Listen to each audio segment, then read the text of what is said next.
Bonjour Yves. Bonjour.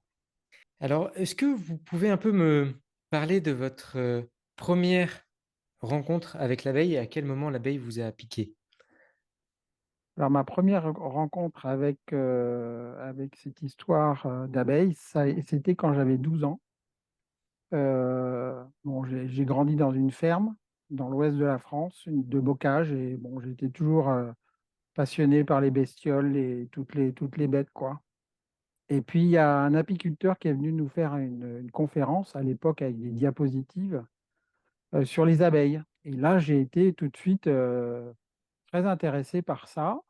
Dans le grenier de ma grand-mère, il y avait une ruche qui avait jamais servi, avec les cires qui étaient gaufrées.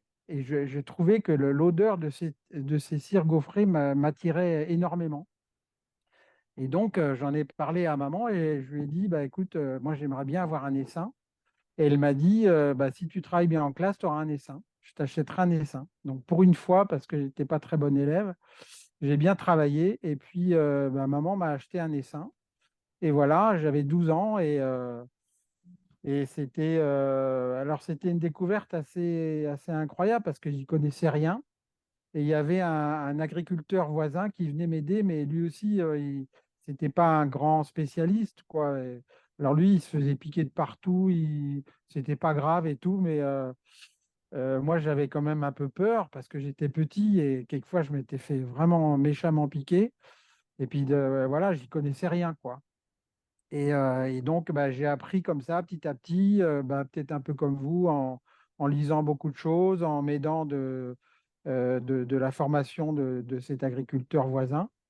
Et puis voilà, et jusqu'au jour où j'ai rencontré ce monsieur qui était venu me faire une conférence, mais à l'époque, j'avais peut-être 16 ans ou 17 ans, j'avais 3 ou 4 ans de plus. Et je lui avais dit, ah, bah, j'aimerais beaucoup si vous pouviez me former en apiculture. Et il m'a dit, ben oui, d'accord. Et à l'époque, j'avais une mobilette et j'allais chez lui et il m'a envoyé visiter ses ruchers avec lui. Et là, j'ai appris.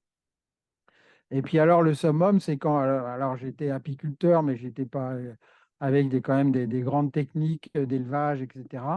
Et le summum, c'est quand j'ai commencé ma thèse à Bure-sur-Yvette, à l'INRA. Donc j'ai fait ma thèse sur le varroa des abeilles parce que le varroa arrivait en France. Et j'ai eu la chance de pouvoir faire cette thèse qui a duré 7 ans. Et là, il y avait un apiculteur qui s'appelait Jean Turcoff, qui était vraiment un top, enfin, qui faisait beaucoup, beaucoup de choses et qui m'a appris bah, tous les rudiments de l'élevage, de ce qu'il fallait connaître pour être un bon apiculteur. Voilà. Et puis bah, le top du top, c'est quand je suis arrivé à Avignon, sur mon poste à l'époque, en 1990. Là, il y avait un peu la Mecque de l'apiculture parce que vous aviez bah, des chercheurs ou des ingénieurs qui avaient mis au point l'insémination artificielle des abeilles, qui était topissime en élevage, qui s'y connaissaient beaucoup sur les concentrations de mâles, la technologie du miel, tout ça. Ils avaient mis tout ça en évidence. Et pour moi, c'était formidable parce qu'ils ont pu finir de me former en apiculture. Et puis aussi, bah, pour terminer cette question, j'ai été faire des stages chez des apiculteurs professionnels, notamment chez Christiane Massico à l'époque, avec son mari, qui étaient des producteurs de gelée royale. Et eux m'ont vraiment beaucoup appris, avec quelques autres apiculteurs professionnels, sur ce qu'il fallait savoir, enfin les rudiments en tout cas, de l'apiculture professionnelle, quoi. Hmm, d'accord. Vous avez jamais appris, enfin oui, vous avez jamais appris dans le cadre d'un syndicat d'apiculture? Ça a à chaque fois été avec des Non, mentors. parce que j'en ai pas eu besoin, en fait, parce que bah, j'avais été formé en parallèle par toutes ces personnes-là qui étaient vraiment des personnes très pertinentes, quoi. Hmm, Et par contre, j'ai eu beaucoup de collaborations après ou de connexions avec les syndicats d'apiculture qui m'invitaient pour parler de ce que je connaissais, c'est-à-dire le varroa et puis la biologie d'abeilles, quoi. hmm. D'accord. On viendra plus en détail à un moment sur le varroa et parce que notamment avec son apparition en 1983 en France. Mais avant, là par vous avez un rucher actuellement? Alors oui, j'ai un rucher dans la Sarthe et puis à Avignon. Mmh. Donc dans la Sarthe, c'est des ruchers que j'ai depuis que j'ai l'âge de 12 ans. Et en fait, quand on est arrivé avec ma famille à Avignon, le varroa était déjà bien installé dans la Sarthe depuis pas mal de temps. Et puis, j'avais vu que toutes les colonies sauvages avaient disparu. On a plein d'arbres, des gros châtaigniers, on en a des dizaines chez nous, des vieux châtaigniers où il y a plein d'essaims sauvages. Et puis, j'avais vu que bah, ces essaims sauvages avaient disparu après l'apparition de varroa. Et puis, quoi, une dizaine d'années après, bah, il y avait de nouveau des essaims sauvages. Et puis à l'époque, c'était en 1993, j'ai eu la chance d'aller faire une année sabbatique aux États-Unis dans un très bon labo. Et je me suis dit, bon, bah, de toute façon, je ne vais pas pouvoir les traiter, m'en occuper cette année. Et puis j'habite loin à Avignon, donc je vais essayer de voir si mes ruches, elles ne sont pas résistantes. Et là a commencé une grande histoire où bah, effectivement, j'ai vu que il y avait des colonies qui pouvaient devenir résistantes. Alors j'en ai perdu pas mal au début, forcément, mais depuis 94, ces ruches-là, ces colonies-là, je ne les traite plus, quoi. Ah oui. Voilà. Donc, et puis alors à Avignon, j'ai un rucher mais plus conventionnel avec des amis. On a 5 familles. Et puis quand je suis arrivé à Avignon, ils m'ont dit, ah bah Yves, tu veux pas qu'on fasse de l'apiculture ensemble et tout. Et où j'ai freiné un peu des cas de fer parce que ces trucs-là, bah, ça marche une année, puis après on se retrouve à faire tout le boulot, quoi. Donc, Mmh. puis finalement, en insistant, ils m'ont dit, bon, bah d'accord, très bien. Alors on s'achète chacun une ruche. On avait 5 ruches, et puis les enfants étaient petits à l'époque. Et quand on a fait la première récolte, je leur ai dit, écoutez, la récolte, vous venez avec vos enfants, mais surtout, vous les grondez pas, parce qu'ils vont s'en mettre partout, ils vont goûter le miel, ça va être la fête, etc.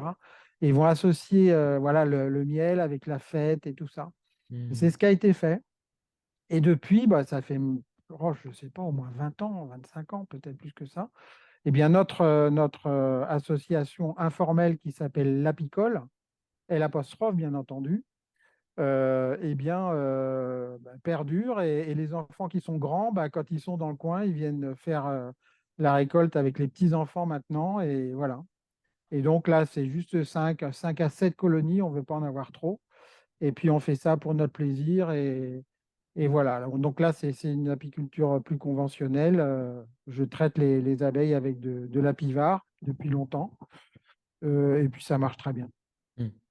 Et par rapport à votre travail à l'INRA, vous avez fait votre thèse et juste après vous êtes travaillé avec l'INRA et vous êtes tout de suite axé vers, j'ai vu sur l'INRA que vous êtes directeur de recherche biologie et protection d'abeilles. Quel était un peu votre parcours à l'INRA? L'INRA, donc c'est l'Institut national de recherche, sur l'agronomie Et l'environnement. et l'environnement, merci. Et bah, en fait, quand j'ai eu fini ma thèse, bah, j'étais un peu on était quoi, deux ou trois à avoir travaillé à connaître le varroa en France. Donc j'ai continué à travailler sur le varroa. Mais comme j'avais eu la chance de pouvoir identifier et caractériser des phéromones chez les abeilles, j'ai continué ces programmes en parallèle. Mmh. Parce que la communication chimique m'a toujours passionné chez les insectes sociaux en général. Et puis bah, et donc, j'ai pu développer ces deux programmes-là. Quelquefois, l'un nourrissait l'autre financièrement et vice-versa.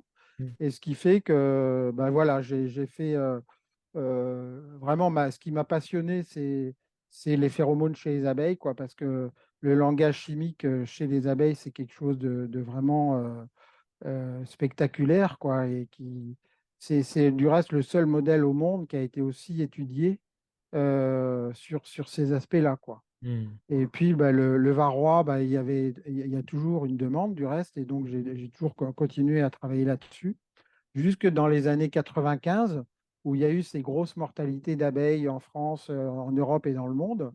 Et là, j'ai abandonné plus les aspects de biologie sur les aspects de communication chimique pour me focaliser sur l'étude des différents stress et de leurs interactions sur la santé des abeilles. Hmm. D'accord. C'est vrai que quand on voit un peu les deux aspects, la communication chimique chez les abeilles et le ver roi, il y en a un qui a vraiment un problème généralisé, alors que l'autre, c'est plutôt de l'émerveillement et la découverte sur le mode de fonctionnement de l'abeille, alors que vraiment le point d'urgence et douleur, c'est vrai que le ver roi a dû... Voilà. Et c'est vrai que Mais là c'était bien je... parce que même intellectuellement, les deux systèmes se nourrissaient d'eux-mêmes, si vous voulez. C'est le fait d'être euh, peut-être pas un bon biologiste, mais un biologiste qui connaît bien les abeilles, ça m'a permis d'être certainement plus efficace sur des aspects appliqués, voilà, et vice-versa. Et dans l'histoire pour le Varroa, est-ce que l'histoire est correcte de dire que bah, le Varroa enfin, cohabite naturellement avec l'Apis cerana et que c'est la suite de l'implémentation enfin, l'installation d'Apis mellifera qu'ensuite le Varroa a élu comme nouvel hôte, enfin, est venu s'installer sur l'Apis mellifera? Quelle est l'histoire? On m'a parlé à un moment d'une île sur lequel, enfin, quelle est toute l'histoire autour du verrois? Parce que pour moi, c'était l'Apis cerana, qui un peu cohabite avec le frelon asiatique et arrive bien à se défendre contre lui, et également arrive à cohabiter avec le varroa. Et j'ai vu qu'il arrive à s'épouiller, enfin, l'Apis cerana arrive à s'épouiller le varroa, ou s'épouille entre elles, d'après ce que j'ai compris. Et après, quel est le reste de l'histoire? Comment est-ce que c'est venu de l'Apis cerana à l'Apis mellifera? Alors effectivement, le Apis cerana enfin, il y a plusieurs espèces de varroa dans le Oui. sud-est asiatique. Hmm. Et donc l'espèce qui s'est mise sur notre abeille, eh bien, se comporte en parasite équilibré, c'est-à-dire ne tue pas les colonies, donc tout le monde est content, quoi. Enfin, si je peux dire ça comme ça. Hmm. Et donc on connaît bien les mécanismes. Il y a des mécanismes d'épouillage et de nettoyage du couvain parasité, etc.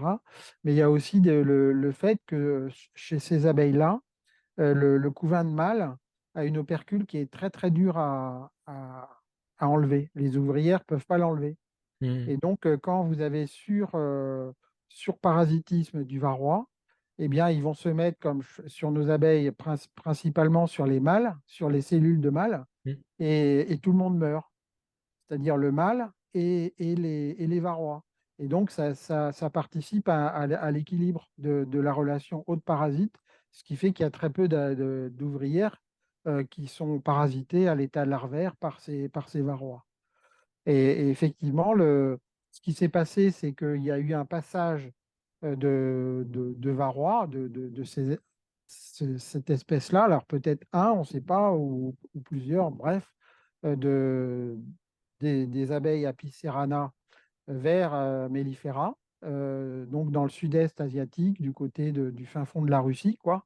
Hmm. Et puis, donc, les varrois sont arrivés à passer sur un nouvel hôte, une nouvelle espèce, qui est notre espèce d'abeille. Hmm. Et puis après, bah, petit à petit, avec les essaimages, les transports d'abeilles éventuels, mais surtout par progression lente. Hein, ça ne s'est pas fait au début là, on a accusé les transports d'abeilles, etc. Au début, non, c'était une progression lente voilà, de plusieurs de dizaines de kilomètres par an, voire plusieurs centaines, mais guère plus, quoi. Hmm. Et puis quand c'est arrivé aux portes de l'Europe, eh bien là, comme il y avait beaucoup plus d'échanges d'abeilles et de commerce d'abeilles au niveau mondial, eh bien on en a distribué dans le monde entier, quoi. Sauf encore dans quelques îles qui sont protégées. Oui. Je pensais à un moment que Cuba était protégé et j'ai appris il y a quelques années que non, Cuba n'est pas Ah non, protégé. non, pas Au du revoir. tout. Mais alors Cuba, ils sont dans une situation un peu intéressante parce que comme ils n'avaient pas les moyens, entre guillemets, de traiter avec des acaricides, eh bien, ils n'ont pas traité leurs abeilles et maintenant, ils ont des abeilles qui sont résistantes. Donc ça, c'est bien. C'est avéré, les abeilles de Cuba sont résistantes. Ah oui, enfin, bon, moi, je n'ai pas été voir, mais c'est ce que tout le monde dit, oui. Et D'accord, c'est ce qui est publié. d'accord. Il Oh. faudrait peut-être aller vérifier tout ça, mais Hmm. d'après ce que je sais, oui. Alors, il y a pas que ces abeilles-là qui sont résistantes. L'abeille dite africanisée, qui a été importée d'Afrique du Sud, donc en fait, c'est Scutellata, au Brésil. Hmm. Celle-là aussi, elle est résistante à varroa. Hmm. D'accord. Euh, donc, euh, donc euh, cette abeille a envahi tout le Brésil, enfin une grande partie du Brésil jusqu'aux États-Unis, tous ces pays-là. Et ces pays-là, au Brésil, alors là, j'y suis allé voir, et je peux vous dire qu'ils ne traitent pas. Ils n'ont pas besoin de traiter. Ils ont varroa, mais ils ne traitent pas. D'accord. Donc ça existe dans le monde euh, des, des- des sous-espèces d'abeilles ou des populations de notre abeille, hein, Hmm. Apis mellifera, qui sont résistantes au varroa. Ça Hmm. existe. D'accord. Ça existe, d'accord. Et il y a un peu le combat en France de dire je traite pas. Vous vous dites que sur un de vos ruchers, vous ne traitez pas du tout. Justement, il n'y a pas une. Il y a, enfin, les ruches se portent bien et un rucher plus conventionnel où là vous traitez. Comment. Bah, moi, je me suis permis de ne pas traiter parce que ça a été, j'ai inclus ces colonies-là dans une recherche INRA. D'accord. Et donc, bah, tous les ans, je faisais une trentaine de reines et puis je regardais si elles survivaient. Et donc, sur les 30, j'en perdais à peu près un tiers la première année Hmm. parce que ce n'étaient pas des bonnes reines, etc.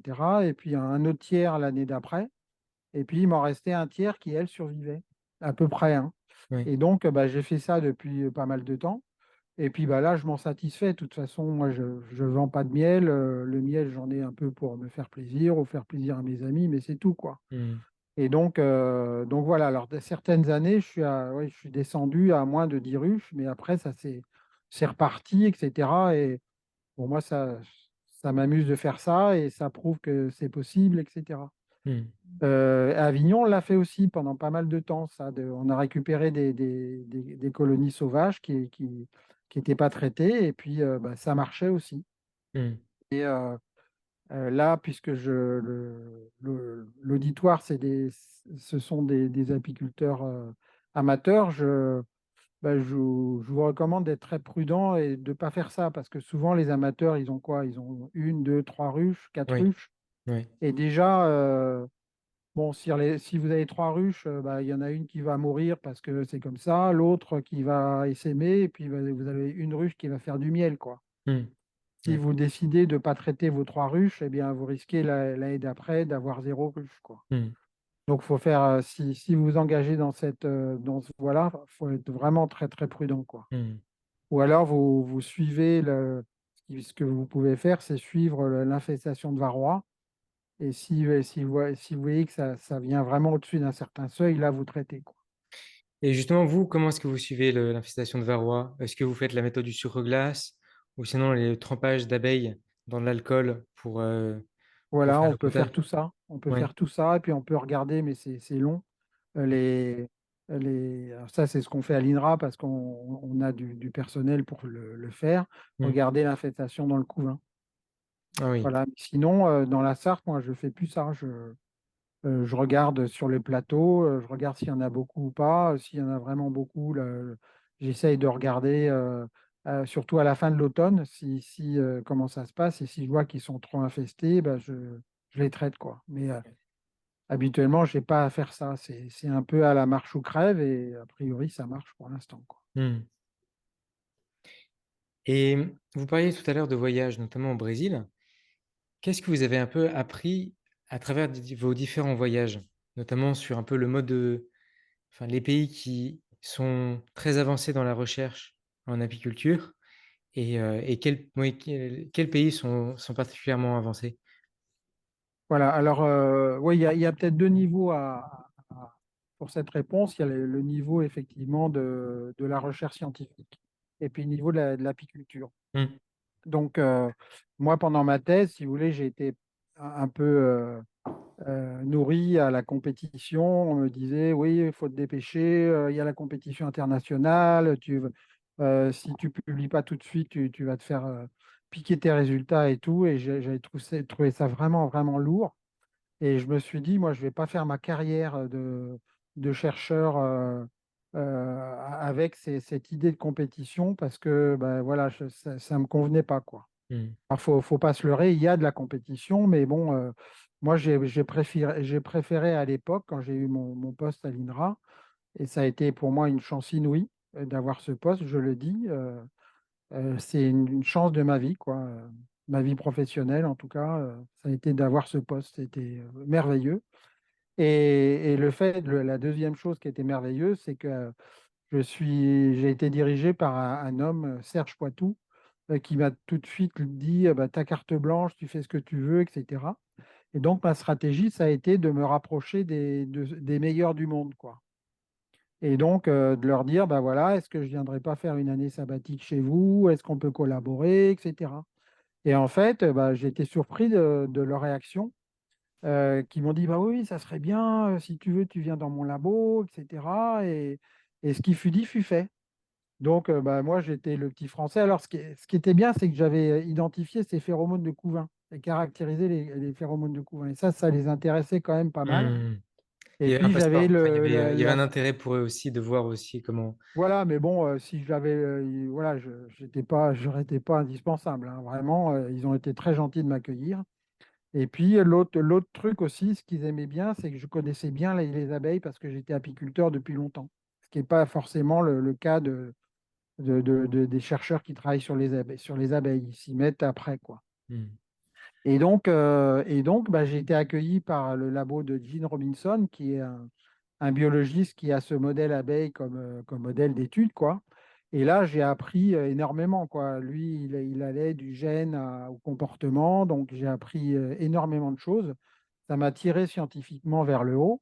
Mmh. Et puis, on continue toujours à collaborer ensemble. Et voilà, j'ai collaboré aussi bon, avec pas mal de labos dans le monde, mais les plus marquants, c'était Gene Robinson et puis Mark Winston. Vous avez peut-être lu son livre à l'époque, qui a écrit La biologie de l'abeille, qui est D'accord. toujours d'actualité. Si vous voulez avoir un livre vraiment très très bien qui fait la synthèse de la biologie de l'abeille jusque dans les années 90, eh bien, vous pouvez vous procurer son ouvrage qui a été traduit en français.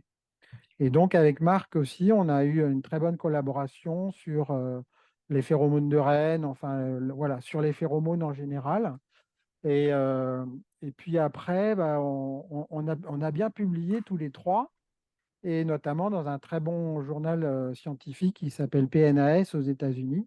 Et donc, ça nous a permis de décrocher une bourse de la NSF, National Science Foundation, à l'époque, pour continuer à travailler sur les phéromones de couvain tous ensemble. Mmh. Et donc là, bah, on a pu collaborer tous ensemble avec une chercheuse qui s'appelle Erika Pletner, qui a été une des étudiantes de Mark Winston et de Keith Slesor, aussi le chercheur avec qui je collaborais à Vancouver. Et donc, on a pu travailler pendant 3 ans tous ensemble. Et voilà, ça a été vraiment pour moi une aventure formidable. Alors, j'ai d'autres exemples, hein, mais je passerai des heures à en parler. Oui. Et si vous voulez, vous voyez, là, j'arrive en fin de carrière et je me suis dit que ça a été vraiment une très, très bonne stratégie parce que, voilà, moi, j'étais seul dans mon coin. Ça m'a permis de grandir scientifiquement et Mmh. puis de me faire des bons amis, quoi. On est Mmh. devenus vraiment, on a des relations très, très amicales, quoi. Mmh. Et ça, c'est formidable. Ça a été formidable, quoi. Mmh. Ça a été permis aussi par la stratégie de l'INRA qui m'a permis de développer cette stratégie de collaboration avec les meilleurs. Mmh. Est-ce que l'INRA est reconnu dans le monde entier? Et les Ah oui, publications de oui, oui. l'INRA? Oui? Ah oui, oui, l'INRA, je crois que c'est un des meilleurs, voire le meilleur institut d'agronomie, de sciences agronomiques dans le monde. D'accord. Et donc, il y en a aussi, enfin, également aux États-Unis. Est-ce qu'il y a d'autres pays qui sont Alors aux particulièrement. États-Unis, oui, il y a l'USDA, etc., mais ils ne sont pas organisés comme nous. Mmh. Ils ne sont pas forcément organisés comme nous, ce qui me permet de dire que l'INRA, c'est le meilleur du monde, quoi. Voilà. D'accord. On peut être chauvin aussi un peu. Est-ce que vous avez connu le frère Adam? Ou il était décédé, peu de temps? Alors, je l'ai croisé, mais quand j'étais tout Croisé? jeune, mais je ne lui ai Ouais. même pas parlé parce que j'étais tout petit, puis lui, frère Adam, c'était. Mais je lui ai même pas dit bonjour, quoi. Mais non, non, je ne l'ai pas connu vraiment, à part l'avoir croisé une fois, je ne me rappelle plus où du reste, mais Mmh. parce qu'il était venu à Paris ou voilà, comme ça. Mais voilà, moi, j'avais beaucoup d'admiration pour lui. Et puis bah, après, comme tout le monde, tous les apiculteurs ont pu avoir de l'admiration pour ses travaux, quoi. Hmm. On est bien d'accord qu'au début, dans son monastère, il n'avait aucune formation de biologiste. Il s'est formé sur le tard.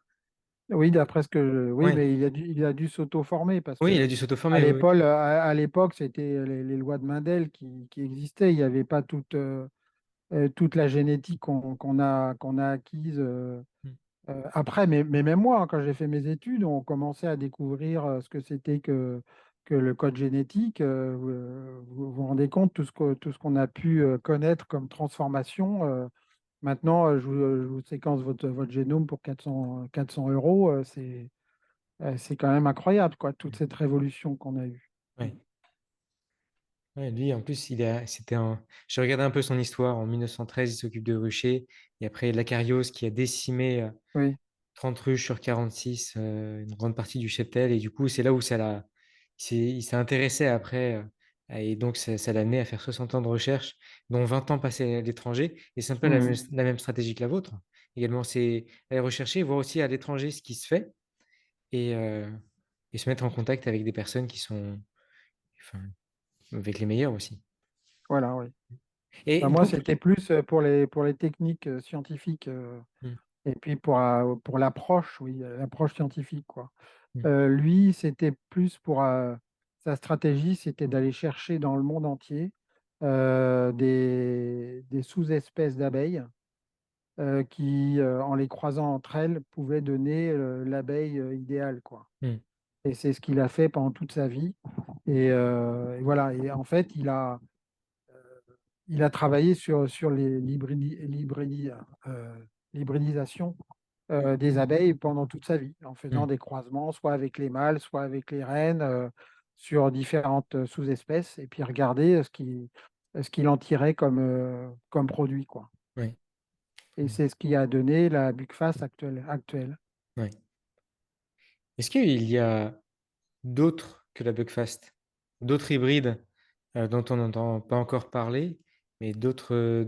Bah oui, parce qu'au début, si vous voulez, dans les années, alors les années combien? 80, oui, 70, 80, Hmm, l'INRA a beaucoup travaillé là-dessus, notamment l'INRA d'Avignon, sur l'hybridation, notamment en inséminant des reines, des abeilles caucasiennes et italiennes, des Libicicas et des Caucasica. Et puis le produit, les reines italo-caucasiennes ou caucaso-italiennes, je ne me rappelle plus dans quel sens ça marchait mieux, qu'on faisait féconder naturellement par les mâles noirs locaux, ça vous donnait la triple hybride qui était vraiment une super abeille, quoi, qui hmm, produisait beaucoup, qui était beaucoup plus douce que la noire locale, etc. hmm. Et donc, ça a été en France la première, les résultats de l'INRA qui ont fait que les apiculteurs se sont intéressés à faire des hybrides. Et pendant longtemps, l'INRA d'Avignon a été le centre de formation en insémination artificielle. D'accord. Donc là, maintenant, on a parlé de la recherche et en termes de pratique apicole, quels sont les pays qui sont vraiment en avance en termes de pratique? Je pense par exemple à la Slovénie, dont on entend souvent parler parce qu'il y a un ratio d'apiculteurs par rapport au nombre d'habitants qui est parmi les plus importants au monde. Est-ce que dans vos différents voyages, vous avez pu voir des pays particulièrement en avance où l'apiculture est particulièrement populaire Mm. et pratiquée? Bah, votre question, elle est difficile à répondre parce que ça dépend vraiment des pays. Hmm, Vous avez des pays en Europe en général. euh, Tous les pays européens ont des techniques apicoles qui sont vraiment très très affûtées et qui marchent bien. Mais ça ne veut pas dire que les autres pays ont des techniques qui sont moins affûtées. Ça dépend de la sous-espèce que vous travaillez. Notamment je pense aux sous-espèces africaines qui sont vraiment des abeilles qui sont travaillées différemment, c'est plus dans certains pays de la cueillette, mais ça marche bien aussi. Et ça ne veut pas dire que leur méthode d'apiculture soit moins élaborée que les nôtres, c'est que c'est une autre culture, c'est parce que ça marche bien chez eux aussi. Donc hmm, voilà, je pense que voilà, moi je répondrais différemment à votre question. Alors c'est vrai que les pays en Europe, aux États-Unis, tout ça, on fait beaucoup de recherche. Au niveau de la recherche, effectivement, la recherche, elle se fait beaucoup plus en Europe et dans les pays développés que dans les pays qui ont moins de financement, c'est vrai. Mais les abeilles, elles sont intéressantes partout dans le monde, quoi, quel que soit le pays. Hmm. Voilà. D'accord. Et Et les apicultures aussi. Les ouais. différentes apicultures sont très intéressantes aussi dans tous les pays. Il y a le reportage d'Arte, Les Maîtres des abeilles, qui essaye de voir différentes manières de pratiquer l'apiculture dans différents pays, au Népal, en Inde, en Nouvelle-Zélande, également en Afrique, où ils utilisent pour comme enfumoir de la bouse de vache ou de la bouse d'éléphant séchée. C'est vrai que c'est marrant de voir, il y a des pratiques différentes, mais il y a quand même une base qui est commune avec la ruche, l'habitat, qui est dans des matériaux différents, et toujours le principe de la fumée, mais les combustibles peuvent être différents aussi. Ah oui, oui, oui, oui, c'est ça, il y a plein. Et c'est pour ça que c'est merveilleux d'aller à l'étranger, parce que dans tous les pays, hein, quels qu'ils soient, vous apprenez des trucs. À dire, ah bah oui, ils font ça comme ça, c'est pas bête, Mm. etc. Alors, un petit exemple aussi, mais ça, c'est plus ouais, de l'apiculture de la recherche, c'est que j'ai un ami qui est professeur émérite à Guelph, au Canada, l'université de Guelph, qui vient de montrer qu'au Vietnam, les colonies d'Apis cerana se défendent vis-à-vis des frelons en allant chercher de la bouse de vache. Elles vont chercher de la bouse de vache et collent ça autour de l'entrée. Et en fait, on pense que ça perturbe l'odeur de la ruche et ça répulse les frelons asiatiques. Vous Étonnant. voyez, d'aller dans les pays, aller voir sortir de son pays, bah, on apprend plein de choses comme ça Ouais, qui sont formidables aussi. ouais. Enfin, moi, j'ai eu la chance d'aller dans le sud-est asiatique, de faire connaissance avec Dorsata ou la plus petite, la Florea, et c'est des modèles d'abeilles qui sont formidables aussi à observer et à étudier, quoi. Est-ce que la dorsata est vraiment si grande que ça? Ah oui, oui, elle est au moins ouais, 2 fois plus grosse que la nôtre, hein. Ah ouais, d'accord. Mhm. C'est Et la impressionnant. Sirana aussi, elle est marrante parce que quelquefois elle fait des dessins sauvages et une fois et quelquefois elle les fait assez par terre quoi, dans les arbustes et quand vous passez à côté, elles font une espèce de parade d'intimidation, Mm. comme elles vibrent des ailes tous ensemble et ça fait comme une vague de bruit quoi. Et donc ça vous fait peur. Donc Ouais, vous partez parce que si vous connaissez pas, vous dites oh là là, on n'a pas intérêt à s'approcher quoi. ouais, Enfin, impressionnant. voilà, c'est une anecdote quoi, que je vous Mm. raconte. Alors maintenant, pour cette deuxième partie, côté plus pratique, quand une personne vous demande, vous dit, bon, bah, Yves, j'aimerais bien commencer l'apiculture, par où est-ce que vous commencez? Quelles sont un peu les différentes étapes et indications que vous lui donnez? Alors, je lui donne tout de suite de se rapprocher d'un rucher école, parce que l'apiculture, c'est bon, c'est passionnant, hein, franchement, c'est merveilleux, mais on s'invente pas apiculteur. Ben, moi, je l'ai vécu quand j'étais petit. Quand on est tout seul, on fait des bêtises, on fait n'importe quoi. Et puis maintenant, il faut savoir vraiment s'occuper de ses abeilles. Donc voilà, première chose, c'est d'aller voir un rucher école, se rapprocher et puis d'aller prendre des cours au rucher école. C'est vraiment, je dirais, ce qu'il faut faire en premier, quoi. Mm. Et puis après, une fois que vous êtes bien formé, regardez si vous n'êtes pas allergique aussi, des choses comme ça. Bah là, vous pouvez, alors c'est facile si vous n'avez pas de terrain où mettre vos ruches, c'est assez facile de trouver quelqu'un chez qui vous pourrez mettre des ruches. Et puis ce que je pourrais recommander aussi, c'est pas d'avoir une ruche, une colonie. Il vaut mieux en avoir trois. Mm. Parce que ce que je vous disais tout à l'heure, bah, sur les trois, il y en a une qui va mourir parce que voilà, elle va perdre sa reine, et puis l'autre qui va essaimer, donc vous n'aurez pas de miel, et puis la troisième qui va vous donner du miel et vous serez content parce que bah, voilà, vous pourrez mettre ça sur la table du petit déjeuner pour vos enfants et vos petits-enfants, quoi. Mm. Euh, voilà, et puis voilà, de bien faire les choses. L'apiculture, si vous voulez, il y a des choses à faire à temps. Et si vous ne les faites pas à temps, au bon moment, et ben, là, après, c'est trop tard. voyez, par exemple, l'exemple type, ben, vous capturez un essaim. Voilà, alors ça, c'est pour moi, c'est toujours, même après 60 ans, capturer un essaim, c'est trop bien parce que c'est vraiment l'avenir de l'apiculture, enfin de l'abeille et tout. Ça, voilà, pour moi, je suis trop content quand je capture un essaim. Et puis, quelquefois, il vous arrive d'aller avec une ruchette ou une ruche, puis il vous manque un cadre ou deux.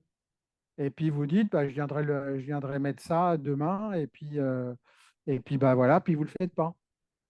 Vous vous oubliez ou le lendemain, vous avez voilà, autre chose qui vous attrape. Et puis, quand vous allez ouvrir cette colonie quelque temps après, eh bien, elle aura bâti à l'endroit des cadres qui manquent, elle aura bâti des rayons. Et là, bah, vous êtes obligé de, voilà, de vraiment casser ces rayons pour aller mettre vos cadres. Et ça, c'est pas bien. Hmm. Donc ça, c'est un exemple type qui montre qu'en apiculture, il faut faire les choses au moment où il faut les faire et puis pas le lendemain, justement. Et ça, il faut être bien voilà, conscient de ça. Mais après, quand on le sait, c'est plutôt marrant, hein, voilà. D'accord. Est-ce que vous avez des petites techniques un peu, des manières de faire qui changent, enfin, qui sont pas très communes, chez les apiculteurs? Lorsque vous visitez vos ruches ou des manières de vous organiser qui sont ou par exemple Ah des bah, choses que vous alors, ce qui est marrant, c'est que chacun a ses petites techniques, quoi. On peut aller voir un apiculteur, même chez les professionnels, hein. Les professionnels, vous allez voir un professionnel, puis un autre, et ils vont avoir des techniques complètement différentes. Alors, quelquefois, il vous apprend des petits trucs que vous prenez ou d'autres petits trucs que bah, vous n'avez pas le temps de prendre, etc. Mais oui, oui, chaque apiculteur a ses petites techniques, quoi, ou a ses petites préférences, etc. mmh, Pour moi, mes techniques, c'est celles qui ont fait leurs preuves, c'est celles que j'ai appris principalement à l'INRA et que les apiculteurs, les super apiculteurs de l'INRA à l'époque, m'ont apprises, quoi. Donc, bah, j'essaie pas de réinventer le fil à couper le beurre, ouais, comme on dit. Voilà, je fais comme ils m'ont appris et je trouve que c'est bien, quoi. mmh, Alors, d'accord, par contre, ce que j'essaye aussi, oui, alors je dis aussi, souvent je dis ça aux étudiants, il faut être doux avec les abeilles. Si vous êtes doux avec les abeilles, elles vous le rendront, elles seront douces avec vous. mmh, Si vous êtes brut, eh bien là, bah, forcément, notamment quand vous sortez les cadres.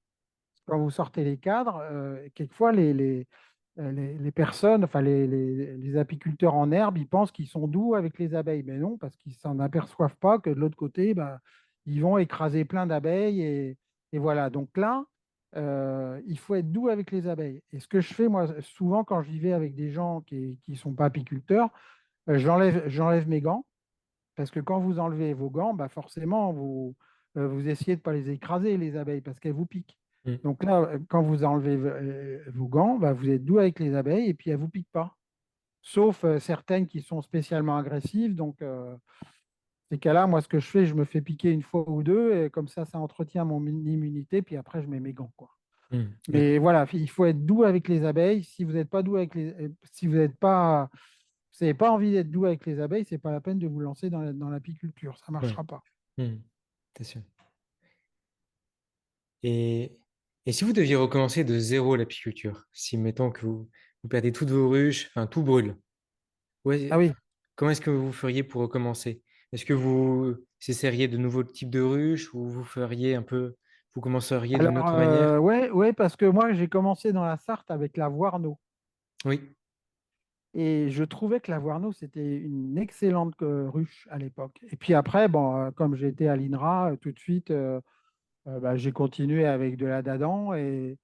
Mais je trouve qu'avec les abeilles locales qu'on a dans la Sarthe, eh bien, je pense que je m'amuserais à refaire ça avec de la Voirneau, oui. Mmh. Je trouve que le corps de ruche, il est plus adapté à la taille de l'essaim que les abeilles d'Adam.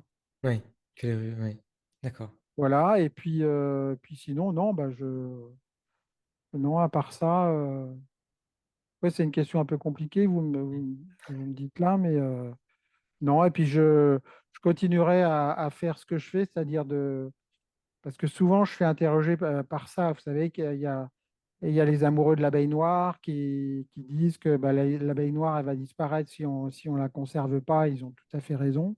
Mmh. Mais l'abeille noire, elle a pas vraiment été sélectionnée comme l'a été la Carnica en Allemagne ou dans les pays de l'Est. Et donc, elle a malheureusement des caractères souvent d'agressivité ou qui sont moins intéressants que celles qui ont été sélectionnées, par exemple Carnica, quoi. Hmm. Et, euh, et donc, et puis à côté de ça, vous avez les apiculteurs qui utilisent de la buckfast, qui est une abeille qui est très douce, qui tient au cadre et qui est plus facile à gérer, mais qui n'est pas forcément adaptée à son biotope. Hmm. Donc, aller conseiller un apiculteur amateur là-dessus, pour moi, c'est très compliqué parce que s'il est débutant, il vaut mieux qu'il commence avec une abeille douce. Oui. Voyez? Mais d'un autre côté, une abeille hybridée, elle va se défendre moins bien qu'avec son environnement une abeille qui est locale. Hmm. Donc moi, si j'avais à tout recommencer, eh ben, je continuerais avec des abeilles locales. Hmm. Et puis, je sélectionnerais, mais doucement, hein, sans me prendre la tête, en conservant ou en faisant des reines avec les meilleures colonies, et puis, mais d'abeilles locales, quoi. Hmm. Et les abeilles locales, généralement, elles ont quand même pas mal de sang noir dans leur génome, quoi. On l'a montré, en tout cas, sur celles que j'utilise dans la Sarthe, elles ont pratiquement plus que des trois quarts de sang noir. D'accord. D'accord. C'est un peu ce que je recommande aussi. Enfin, j'ai des abeilles noires qui sont très, très calmes. Très, très calmes. Je me Oui, fais alors après, rarement on piquer. peut aussi essayer de sélectionner, mais voilà, on peut le faire, on peut sélectionner, mais souvent, quand on est apiculteur amateur, on n'a pas envie de tuer sa reine parce que si on tue la reine, on a peur de perdre sa colonie, et puis Ouais. il faut la trouver, quelquefois la reine, et c'est compliqué. Hmm. Bon, c'est vrai que marquer les reines, vous me demandiez qu'est-ce que je pouvais conseiller, c'est vrai que marquer ces reines, c'est quand même vachement intéressant. Moi, je le fais. Pas systématiquement, mais systématiquement, quand je vois une reine sur une colonie qui n'est pas marquée, eh bien, je la prends, je la marque, et puis comme ça, c'est vraiment. Et puis, je mets une petite fiche aussi sur mes ruches en disant reine marquée, comme ça, Hmm. je sais ce que j'ai dans la ruche, quoi. Oui. Ah oui. Très bien. Et par rapport aux frelons asiatiques, quel est est-ce que vous avez une gestion ou des protections que vous utilisez ou un piégeage particulier? Parce que là, c'est une Non, pour question de. l'instant, non, parce que dans la Sarthe, jusqu'à l'année dernière, j'ai jamais eu trop de problèmes avec les frelons. Sauf que l'année dernière, j'avais un rucher d'élevage avec des nuques et ça avait super bien marché. Je suis parti fin août, j'avais quoi, 17 colonies, quoi. Et vraiment des belles de beaux petits nucléi. Et puis, bon, j'avais vu un frelon asiatique. Je dis, bon, bah, c'est bon. Et je suis revenu au mois de novembre. Et là, il y avait des frelons asiatiques, mais dans tous les nucléis, ils avaient tout bouffé, quoi. Là, comme disent les jeunes, j'étais deg. Et voilà, et là, j'ai rien pu faire, c'était trop tard. Et quand j'ouvrais un nucléi, un petit nucléi en polyester, il y avait 10 frelons qui en sortaient, quoi. C'était abominable. Mais ça m'a marqué même, quoi. Ouais. Et Voilà, et toi? puis à Avignon, on n'a pas eu encore de problème. Là, ça commence, hein, certains. Alors, on piège les frelons avec les pièges qui sont recommandés, là, Les les pièges Japrod? Ouija-Prod. Oui. Mais voilà, quoi. Alors après, les recommander de piéger des frelons, c'est bien parce qu'on prend des frelons asiatiques, mais on prend aussi des frelons européens. Hmm. Donc les frelons européens, ils ont leur place aussi ici. Donc c'est compliqué, hein. C'est un sujet qui est vraiment compliqué, quoi. Oui. Oui. On est. Oui. Il y en a qui essayent un peu de mettre du frontline sur des frelons, enfin de mettre une espèce d'antipuce pour chien. Et comme ça, quand le frelon rentre dans son nid, l'ensemble du nid est éradiqué. Mais du coup, ça fait pas mal de dommages collatéraux parce que les frelons asiatiques qui sont morts à cause du pesticide, eh bien, après sont mangés également par des renards ou autres. Et ça vient contaminer justement d'autres espèces. Donc, il y a Oui, aussi. on est d'accord avec vous. Je suis Ouais. d'accord, ouais. C'est Ouais. vraiment une gestion, enfin un piégeage très sélectif à faire, Mm. euh, à arriver à pas piéger de frelons européens, également pas d'abeilles. Ça serait bien et que ça soit fait de manière raisonnable. Faut. Mm. Alors, Ça, je c'est sais très- qu'il y a certains apiculteurs, quand ils voient qu'il y a une pression trop importante de frelons, eh bien, ils transhument tout simplement leur rucher ailleurs, Oui. en spéculant que bah, ils auront moins de frelons. Et souvent, ça marche. Hmm. Parce qu'il suffit que vous ayez un nid que vous ne voyez pas, qui soit dans les environs, et puis bah, ça y est, vos ruches elles vont être attaquées, quoi. Ouais. Alors que bah, 10 km plus loin, si vous avez la chance de ne pas avoir de frelons, bah, vous aurez beaucoup moins de frelons. Oui. Voilà. Et puis après, bah, il faut essayer de mettre un petit peu la pression sur les pouvoirs publics pour qu'il y ait des stratégies de, de détection des nids et puis pour tuer les nids, quoi. Hmm. Alors nous, à l'INRA, on travaille sur un prototype comment dirais-je, vous savez, les petits avions qu'on pilote, là, ça s'appelle, Oui, les drones. de drones Oui. qui embarquent un détecteur de puces. Oui. Et donc, et l'intérêt, c'est qu'on peut s'élever dans l'air et regarder où va le frelon qu'on a prélevé sur notre rucher, quoi. D'accord. Donc ça risque d'être vraiment intéressant parce que Hmm. souvent, vous pouvez suivre des frelons que vous avez marqués. Il suffit qu'il y ait une habitation et puis vous perdez le signal. Hmm. Alors qu'avec ça, bah, vous élevez dans les airs et puis vous pouvez suivre le frelon C'est pas et puis génial. aller chercher son nid, quoi. Oui. Voilà, alors il y a certaines municipalités, notamment dans le sud de la France, sur la Côte d'Azur notamment, qui, elles, sont vraiment très concernées par ça et qui mettent les moyens pour éradiquer les nids de frelons Hmm. pendant la saison. Et ça, c'est bien parce que quand on tue le nid, bah, après, voilà, on est tranquille, quoi. Oui. Et il faudrait que ça soit fait beaucoup plus systématiquement en France, mais bon, vous avez certaines communes qui n'ont pas du tout le budget pour faire ça de toute façon. Oui. Et c'est là où il y a souvent le plus de frelons dans les communes où il y a beaucoup d'agriculture et pas beaucoup d'habitants, quoi. Oui.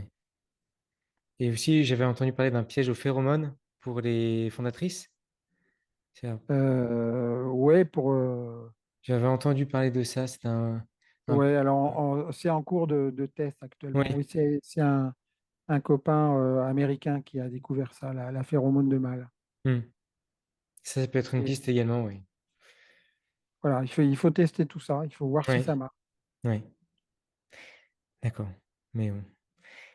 J'avais encore deux dernières questions. C'est un peu quand même, quand on pense au varroa, même si maintenant on arrive mieux à maîtriser son taux d'investation, mais également au frelon asiatique, est-ce qu'on se dit quand même que l'apiculture est si mal en point que ça?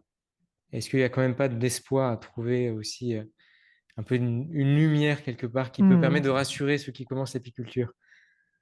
Alors moi, je pense qu'il y a un espoir pour l'apiculture parce que l'abeille domestique, elle est, comme son nom l'indique, alors qu'elle n'était pas il y a 200 ans, elle est dans les mains des apiculteurs. Et les apiculteurs la protègent.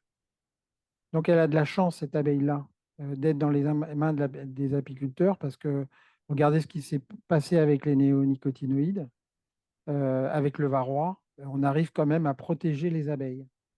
Malgré le fait qu'elles aient de plus en plus de stress. Vous voyez, le frelon, bah, on n'y arrive pas, mais on commence avec des pièges qui sont plus sélectifs, et puis peut-être qu'un jour, on aura, je sais pas, un virus spécial frelon ou un pathogène spécial du frelon, je ne sais pas. Mais tant que ces abeilles sont dans les mains des apiculteurs, moi, j'ai bon espoir, quoi. Voilà. Par contre, l'apiculture, oui, les apiculteurs, eux, eh bien, les apiculteurs amateurs, je pense que eux, ils peuvent racheter des colonies, etc. C'est pour ça que les populations d'abeilles dans le monde ne se sont pas effondrées. C'est parce que les apiculteurs ont la capacité de faire des reines, de faire des essaims et de rétablir le cheptel, de reconstituer le cheptel. Et ça, c'est une force qui est énorme dans notre système, dans le système de l'abeille domestique, quoi. Hmm. Et heureusement qu'on a ça. Donc, voilà. Donc les apiculteurs amateurs, ils pourront toujours faire ça s'ils prennent bien des cours, s'ils savent comment faire, même si un jour ils perdent leurs 3 ruches, eh ben, ils rachèteront un essaim et puis ils repartiront comme ça. Par contre, les apiculteurs professionnels, bah, il faut quand même pas trop abuser sur tous ces stress parce qu'il faut qu'ils en vivent et ça peut être compliqué pour eux, quoi. À Oui. force d'accumuler les stress, ça veut dire bah, accumuler le temps de travail, etc. Et au niveau financier, ça peut devenir de moins en moins rentable. Mm. Donc ça, il faut protéger l'apiculture, mais pas forcément l'apiculture de loisirs, mais aussi, et j'allais dire surtout, parce que c'est eux qui ont le plus grand nombre de ruches, l'apiculture, il faut protéger l'apiculture professionnelle, voilà. Mm. Alors par contre, vous avez toutes les autres abeilles. Vous le savez qu'il y a en France, il y a à peu près 900 à 1000 espèces d'abeilles, hein. Donc bah, pour nos auditeurs, quand on dit abeilles, c'est comme si on disait des oiseaux. Il y a plein d'espèces d'oiseaux, il y a plein d'espèces d'abeilles. La plus grosse, c'est le xylocope. Vous savez, c'est une grosse abeille noire. Là, tout le monde en a peur, mais elle est Et inoffensive. magnifique. Voilà, elle Magnifique. est magnifique. Ouais. Puis il y en a, elle est toute petite. Bon, mais il semble que, il se trouve que la majorité de ces espèces d'abeilles, c'est des abeilles solitaires. Et ben, quand on les tue avec des pesticides, parce qu'on dérègle le climat, parce que, voilà, pour une raison ou pour une autre, ben, qui est souvent basée sur l'activité polluante de l'homme ou de modification du paysage de l'homme, eh bien, toutes ces espèces d'abeilles, elles n'ont pas la chance d'être dans les mains d'apiculteurs et elles sont vraiment en danger, quoi. C'est Mm. comme les espèces de papillons, on voit plus de papillons dans nos campagnes, alors que moi, quand j'avais 12 ans, quand on allait jouer dans les prairies avec mes frères avant les foins, il y avait des centaines de papillons, on avait de partout, maintenant il n'y en a plus, quoi. Mm. Eh bien voilà, notre abeille, elle a la chance d'être dans les mains des apiculteurs qui la protègent. Mm. Merci. Et est-ce que vous auriez quelques livres à recommander à des personnes qui veulent en connaître plus sur l'apiculture? Il y a le Rustica. D'ailleurs, j'ai vu donc là, Mieux connaître l'abeille, écrit par Yves Lecomte. La vie sociale de la colonie, écrit par Yves Lecomte. Euh, Mis à part le Rustica, quel autre Ouais, donc, livre? franchement, il y en a plein, hein. Il y a les livres de Jean Riaudet aussi, parce que lui, c'est vraiment Oui, un expert qui sont très bien. oui, Mais depuis 40 ans, il y a des apiculteurs ou des chercheurs qui font des livres qui abordent souvent les aspects d'apiculture sur des angles différents et qui font la richesse de cette bibliothèque apicole en France. Donc, non, non, il y a beaucoup de livres qui sont intéressants. Je ne pourrais pas en dire, voilà, c'est celui-là le meilleur. hmm, d'accord. Voilà. C'est vrai que les livres de Jean Rigondet sont sont vraiment très intéressants. Et c'est petite anecdote, quand j'ai échangé avec lui, je lui ai posé une question, c'est qu'est-ce que vous écririez sur un panneau en face de chaque rucher? Et lui, il voulait marquer attention, ça pique, parce que lui, ses ruches sont à proximité de chemins, et parfois il y a des personnes qui s'approchent des ruches Oui, trop près, et ils se plaignent ensuite qu'ils se sont fait piquer. oui, Bah oui, avant tout, c'est une abeille quand même. oui. Donc j'ai trouvé son anecdote enfin Oui, mais vraiment je pense que vis-à-vis intéressante. des amateurs, c'est une information à leur donner, qu'ils trouvent des endroits de ruchers reculés, quoi, parce que Mm. ça représente quand même un danger, hein. Oui, Surtout oui, si vous avez des abeilles un peu agressives et que vous venez de les chahuter un petit peu, bah, s'il y a un passant qui arrive à 20 mètres de là, il peut se faire piquer, quoi. mm, Voilà, absolument. donc c'est vrai. Ouais. Et puis, je pense aussi que c'est important de donner. Vous voyez, vous aviez une question, quels sont vos principaux enseignements sur l'abeille? Oui, Moi, mon enseignement sur toute ma vie, si vous voulez, c'est le merveilleux. C'est un insecte, c'est un modèle qui est merveilleux.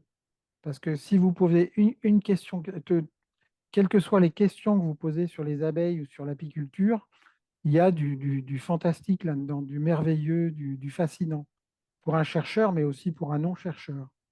Et ça, je pense que ce merveilleux, ce fascinant, il faut essayer de le vulgariser au maximum parce que c'est vraiment une espèce remarquable et ça participera à continuer à la défendre et à défendre les abeilles en général, quoi. Hmm. D'accord. Ouais. J'ai l'impression que l'abeille, c'est intarissable. On a beau essayer de la comprendre, on se rend compte que finalement, c'est encore plus profond que ce qu'on pensait. Et il y a beaucoup de découvertes encore qui restent à faire sur son fonctionnement. Ouais. Et parce que c'est un insecte social, Mm. et c'est pratiquement l'espèce la plus évoluée au niveau de la socialité. Et D'accord. donc, là, tout ce qu'elle fait pour la société, tous ces aspects-là sont fascinants. Ouais. Alors, un des plus beaux exemples, c'est la danse frétillante qui a été décodée par Von Frisch, quoi. Mm. Hein, donc, c'est comme si, parce que voilà, on est de la même famille, vous et moi, je vais vous dire, bah, là, vous allez à 300 mètres, il y a 200 000 $, allez les chercher, il y a tel, je vous donne l'azimut, quoi, Ouais. avec mon portable, et vous allez y aller. Hein, eh bien, les abeilles, elles communiquent comme ça. On a décodé vraiment cette communication, la danse frétillante. Et ça reste magique, quoi. Même si on sait comment ça se passe, on dit, mais comment ça peut se faire que ces abeilles puissent dire et communiquer exactement la même chose que ce que je viens de vous communiquer avec quelques phrases, quoi. Ouais. Vous voyez, elles peuvent le faire. Mm. Et ça, dans la colonie, il y a plein d'aspects fascinants, quoi. Quand vous regardez la construction des rayons, c'est fascinant comment elles sécrètent ces cires d'abeilles, mais comment elles ont pu évoluer à avoir des glandes spécifiques qui leur font sécréter de la cire comme ça. Mais même pour un biologiste, ça semble bon, ok, on peut comprendre, mais c'est quelque chose d'incroyable, quoi. C'est incroyable tout ce qu'elles font au niveau communication phéromonale. Tout le monde manipule tout le monde dans la colonie. La reine manipule les ouvrières pour qu'elles n'aillent pas pondre, mais le couvain manipule les ouvrières aussi pour qu'elles ne développent pas leurs ovaires. Elle stimule les glandes nourrices pour qu'elles se fassent nourrir par les ouvrières, mais c'est d'une complexité incroyable et c'est une complexité fascinante, quoi. Mm. Voilà, et je pense que il faut voilà, essayer de communiquer là-dessus, sur ce merveilleux, pour que, pour, voilà, pour la faire aimer encore plus par tout le monde, quoi. Mm. D'accord. Eh bien, je prends cette tâche avec grand plaisir. Mon travail, c'est vraiment d'arriver à expliquer simplement l'abeille à travers des vidéos, à travers les podcasts, et essayer de voir aussi les différents modes de pratique qu'il peut y avoir. Donc, avec plaisir Bon, bah pour écoutez, continuer. c'est formidable, et puis bah, j'espère qu'on pourra se retrouver à Lyon. Oui, mais avec plaisir, avec grand plaisir. Merci beaucoup, Yves.